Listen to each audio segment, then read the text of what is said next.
The famous Bible of St. Louis, the Book of Hours of Joanna of Castile, these are just some of the precious ancient manuscripts which will be on display in Vienna as identical replicas starting from next Tuesday. The Art of Perfection is the name of the facsimile editions exhibit, which Spanish publishing house Moleiro is set to bring to the Austrian National Library. Barbara Kren visited the publishing house and the publisher himself in Barcelona.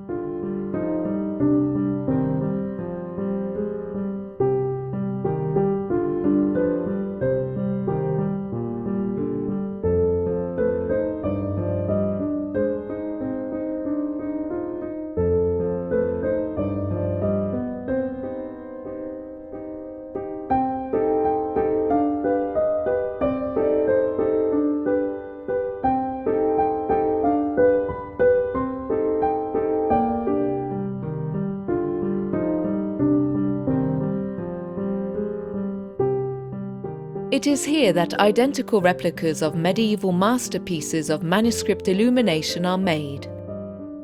The replicas even have the characteristic smell which manuscripts develop over time.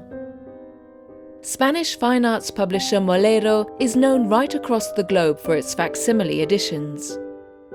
Manuscripts, scrolls, and atlases of historic and artistic importance no longer have to lie locked away in museums.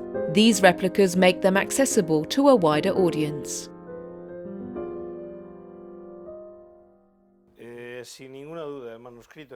My favorite piece which I have reproduced is the Bible of St. Louis. The Times newspaper once described this Bible as a bound art gallery. It contains 4,887 different paintings of biblical scenes.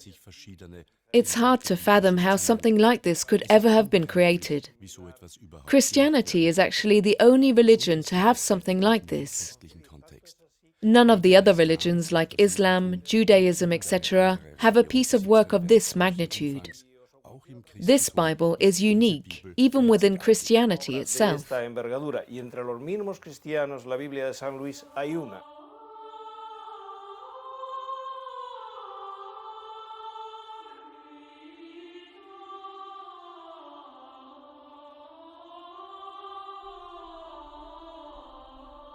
Of equal importance is the manuscript known as Girona Beatus. Spanish monk Beatus of Liébana composed the original text in the late 8th century. The Girona manuscript dates back to the 10th century. The Girona Beatus is one of the 5 most important Beatus manuscripts ever made. It is a fundamental work in the history of European illumination, with paintings dating back to the year 970. It contains the whole cycle of the Apocalypse. But the Beatus goes even further. It covers the entire history and life of Christ. You won't find that in any other manuscript. Beatus composed this commentary to resurrect traditional beliefs largely lost in Spain and to reiterate their importance.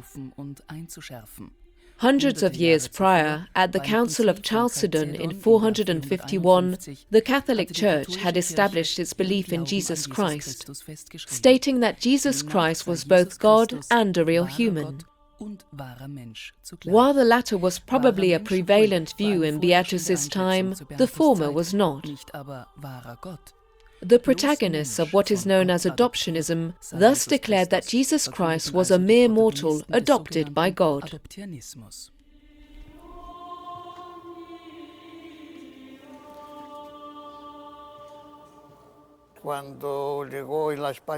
As Christian Spain began emanating from Toledo, Elipandus, then Bishop of Toledo, formulated this theological doctrine, which became widespread as a result of the social, political, and economic conditions existing at the time.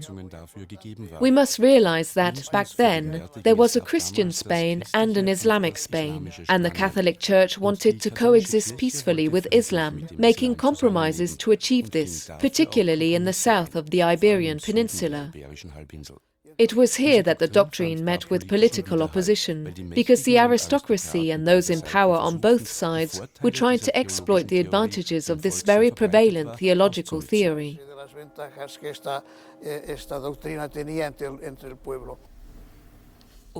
Reproducing manuscripts, such as the Girona Beatus, involves several stages of production.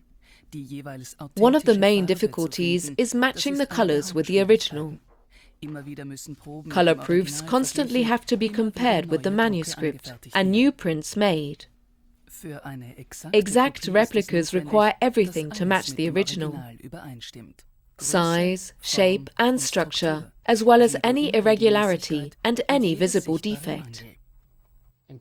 The Girona Beatus has some particularities. Some pages need to be sewn separately and bound firmly because they are printed on parchment-like paper, which looks astonishingly similar to real parchment. That in itself is difficult. But ultimately, it's about the beauty of the copy. Manuel Moleiro has 987 individually numbered copies made of each of his selected manuscripts. To hunt out these unique medieval masterpieces, the publisher himself is constantly found in libraries, museums and archives all around the world.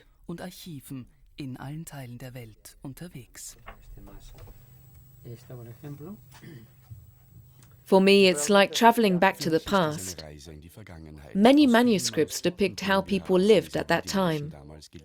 For example, in the 11th, 12th or 13th century, we see what they were wearing, what the cathedrals looked like, how the people lived, ate, thought, even felt. I believe these manuscripts are key to understanding life back then, today.